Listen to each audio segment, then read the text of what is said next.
لا شریک لک لبیک.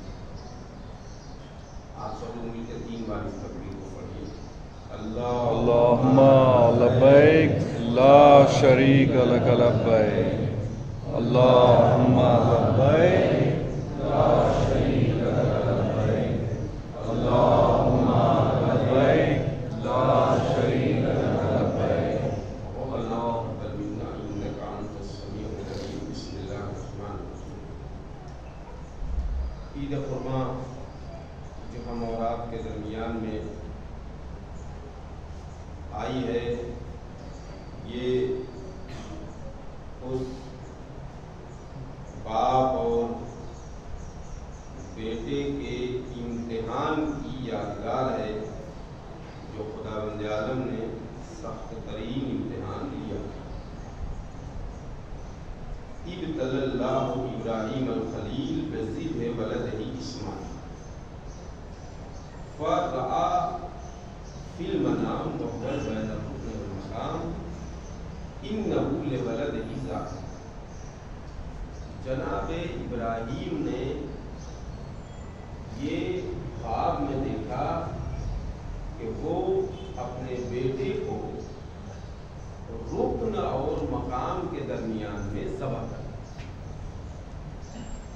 تو ظاہر ہے کہ کوئی عام آدمی کا خواب تو ہے نہیں، جناب ابراہیم کا خواب ہے جو خلیل اللہ ہیں، اللہ کے دوست.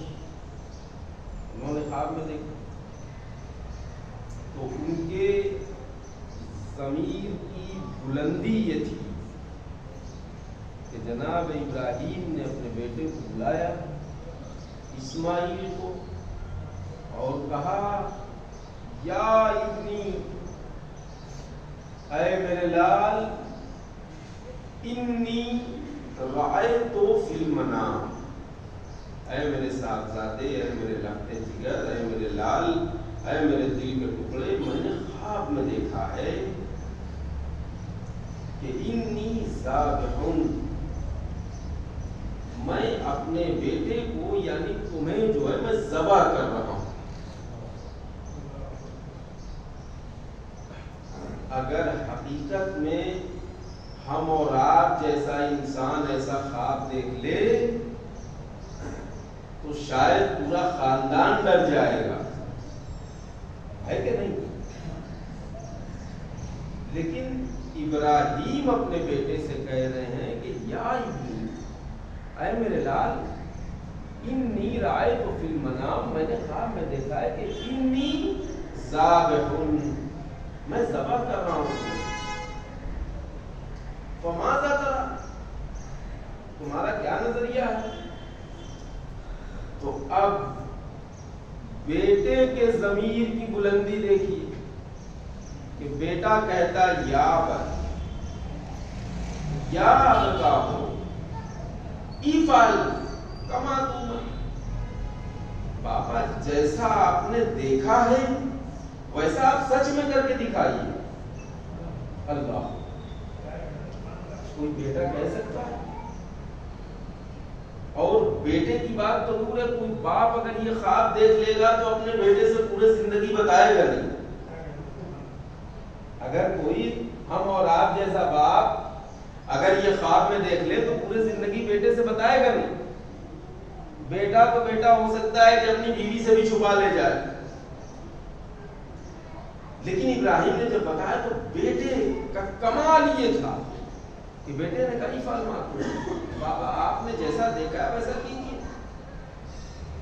اتنا کہنے کے بعد پھر بھی باپ ہے، بیٹے کو کیسے ذبح کرے؟ ابراہیم نے ابھی تھوڑا سا سکوت، ایک لمحے بھر کے لیے سکوت اختیار کیا تھا کہ بیٹے نے دوسرا جملہ کہا. بیٹے نے فرمایا ستجدنی انشاءاللہ من الصابرین، بابا آپ ایسا کیجئے انشاءاللہ مجھے صبر کرنے والوں میں پائیں گے. ایسا نہیں ہے کہ میں کہہ رہا ہوں میں بھاگ جاؤں گا اور میں آپ کے ساتھ جاؤں گا نہیں اور میں ذبح نہیں ہوں گا، ایسا نہیں ہے. بلکہ بیٹا کہہ رہا ہے ستجدنی انشاءاللہ من الصابرین، بابا آپ نے ایسا دیکھا ہے تو کیجیے، انشاءاللہ آپ مجھے صبر کرنے والوں میں پائیں گے۔ اللہ، اب یہ باپ اور بیٹے کے درمیان یہ ماجرا ہوا۔ پھر اس کے بعد اب باپ نے تیاری کیا بیٹے کو لے جانے کی، تو اب ذبح کرنے کے لیے تاریخ کہتی ہے کہ آپ نے ایک رسی کا بھی انتظام کیا، ایک چھری کا بھی انتظام کیا، تو یہ ساری چیزیں ماں نے بھی تو دیکھا۔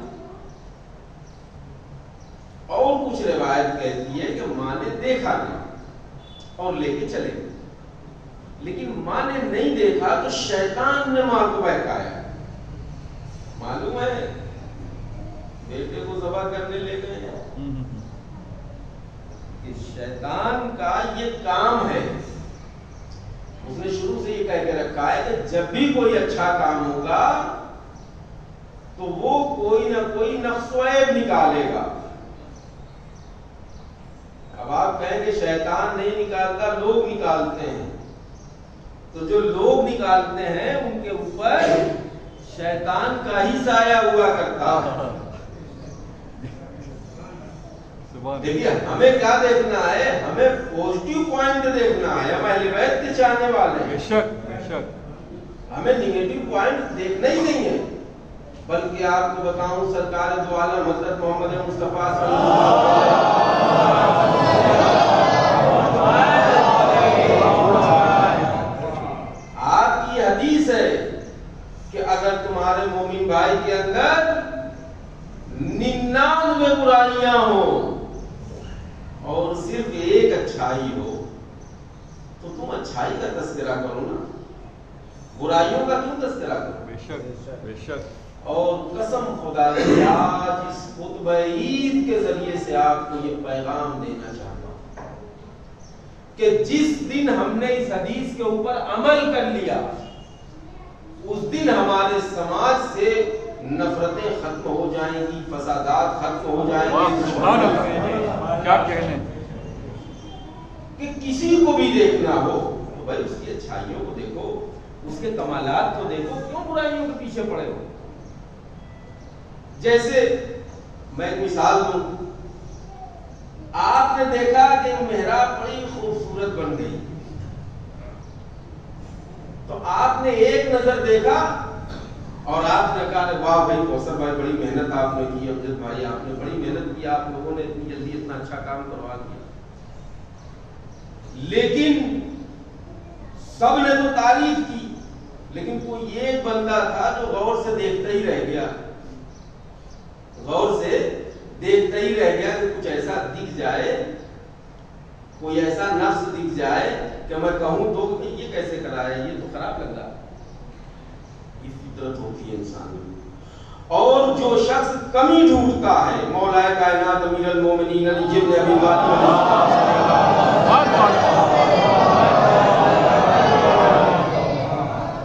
میں یہ محراب کی نہیں، میں سارے مومنین کی بات کر رہا ہوں، میرا مولا فرماتا ہے کہ جو کمی ڈھونڈتا ہے اس کی مثال اس مکھی جیسی ہے جو انسان کے بدن کی غلاظت پر بیٹھتی ہے۔ آپ کا ذہن پہنچا؟ آپ نے نہا دھو کے غسل کر کے بہترین لباس پہن لیا، سفید پورا لباس چمچما رہا ہے، نیا لباس ہے، آپ نے اچھے سے جو ہے تیاری کر لی، تیار ہو کے آپ آئے، مگر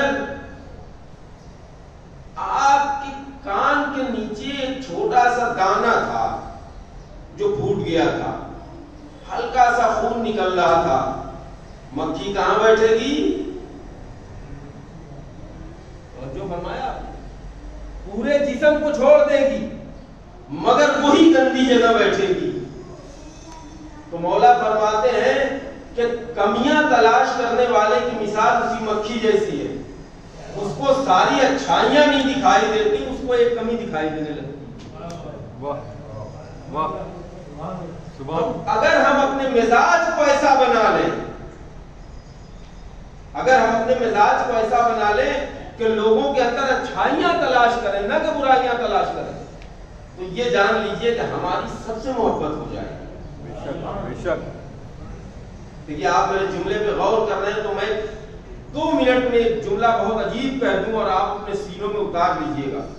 انشاءاللہ پوری زندگی آپ کے جیئیں گے تو آپ کی زندگی میں انقلاب پیدا ہو جائے گا اور واقعی آپ محمد و آل محمد کے سچے چاہنے والے شمار.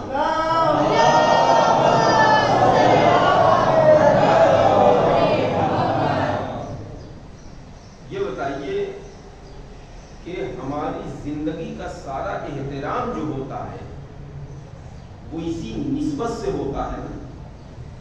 ہم بکرا لے کے آئے, ہم نے بکرے کو نہلایا, اس کو ہار بھی پہنا دیا, اس کے بعد جو ہے ذبح کروایا. یہ آپ نے ہار کیوں پہنایا, آپ نے اسے نہلایا کیوں؟ کوئی روز تو آپ کسائی کے یہاں سے گوشت لاتے ہیں تو نہیں پوچھتے کہ بھیا جانور کو نہلا کے ذبح کیا تھا. اس کا مطلب نہلانے کا تعلق کھانے سے نہیں ہے, نہلانے کا تعلق اس کے احترام سے ہے کہ یہ کس کے لیے جا رہا ہے, اللہ کی بارگاہ میں قربان ہوگا. یہی تو ہے لہذا احترام. اچھا سپوز کیجئے کہ آپ بکرا لے کے آئے قربانی کے لیے, نہلا دھلا کے رکھا, اگر کوئی جو ہے اس کو ایک پیر مار دے آپ کو اچھا نہیں لگے گا. کہاں میں نے نہلایا دھلایا ہاتھ پہنایا اور اس کو پیر مارا. کیوں؟ کیونکہ یہ بکرا منسوب ہو گیا ہے قربانی سے. تو ہمارے ہاں جتنا احترام ہوتا ہے وہ احترام ہوتا ہے نسبت کا. ایام عزا بھی قریب آ رہے ہیں, یہ ایک پیغام ہے میرا. آپ نے جو ہے علم بنایا, کپڑا لگا ہوا ہے علم میں, ایک لوہے کی دھات کا پنجہ لگا ہوا ہے اور ایک لکڑی ہے, یہی ہے نا. لیکن یہ بتائیے کہ آپ کتنا احترام کرتے ہیں اس کا. ہم اس کو چومتے ہیں, پیشانی سے لگاتے ہیں, آنکھوں سے لگاتے ہیں. کیوں؟ ہم کہہ رہے ہیں اسی کپڑے کا ہم نے اپنے بچے کے لیے کرتا بنوا دیا, تو آپ کیا کرتے کو چومیں گے؟ اچھا وہی کپڑا اگر علم میں لگ گیا. لیکن بہت غور سے سنیے گا میرے نوجوان, بہت غور سے سننا اور اس بات کو سینے محفوظ کر لینا. یہ عید الضحیٰ کے خطبے سے یہ پیغام دے رہا ہوں آپ کو, آپ کی زندگی بدل جائے گی انشاءاللہ اگر اس پہ آپ نے عمل کیا. وہی کپڑے کا ہم نے اپنے بچے کا کرتا بنوایا, وہی کپڑے کا ہم نے علم کا فرہرا بنایا. لیکن یہ بتائیے کوئی کرتے کو چومے گا؟ نہیں چومے گا. علم کے فرہرے کو ہر کوئی چومے گا. ہم جو ہے کپڑا لیا ہے 2 میٹر, ہم نے کیا کیا کہ 1 میٹر میں تو قرآن کا جزدان سلا دیا, اور جو 1 میٹر بچا تھا وہ کسی کام کا نہیں تھا, وہ گھر میں صافی کے لیے استعمال ہو گیا. کپڑا تو وہی ہے لیکن جو جزدان پہ چڑھا ہے اس کو چوما جائے گا. کیا سمجھا؟ اور جو گھر میں صافی بنی ہے اسے نہیں چوما جائے گا. کیوں؟ صاف وہی کپڑا ہے, وہی دھاگے ہیں, وہی رنگ ہے, وہی کلر ہے, وہی بنانے والا ہے, سب کچھ تو وہی, اس کو کیوں نہیں چوم رہے؟ اس لیے کہ وہ مخصوص ہو گیا جزدان سے, وہ قرآن کے ساتھ ہے, قرآن سے منسوب ہو گیا, اس لیے اس کا احترام واجب ہے. اسی طرح کی یہ گفتگو بہت طویل ہے لیکن میں بہت مختصر کہہ رہا ہوں. اسی طرح ہم نے کپڑے کا احترام کیا, ہم نے علم کا احترام کیا, حتیٰ کہ ہم نے جو ہے سلجنا بنانے کے بعد گھوڑے کا احترام کیا, ہم نے تعزیے کا احترام کیا, ہر چیز کا احترام کیا صرف اس لیے کہ وہ منسوب ہے اللہ سے, رسول سے, حسین سے, عباس سے, اہل بیت سے, مقدس ہستیوں سے منسوب ہے. تو آپ اس کا کتنا احترام کرتے ہو, آپ اس کی کتنی عزت کرتے ہو. تو میرے عزیزوں اپنے ذہنوں میں یہ بسا لو کہ تمہارے بغل میں جو بھائی بیٹھا ہے وہ بھی حسین کا چاہنے والا ہے, حسین کا ماتمدار ہے, عباس کا چاہنے والا ہے, علی سے محبت کرنے والا ہے. یعنی تمہارا بھائی بھی اہل بیت کا منسوب ہے. تو جیسے علم کا احترام کرتے ہو, جیسے تعزیے کا احترام کرتے ہو, ایسے مومنین اگر ایک دوسرے کا احترام کرنے لگے تو سارے فسادات ختم ہو جائیں گے, نفرتیں ختم ہو جائیں گی. صلی اللہ محمد و آل محمد. واہ کیا کہنے.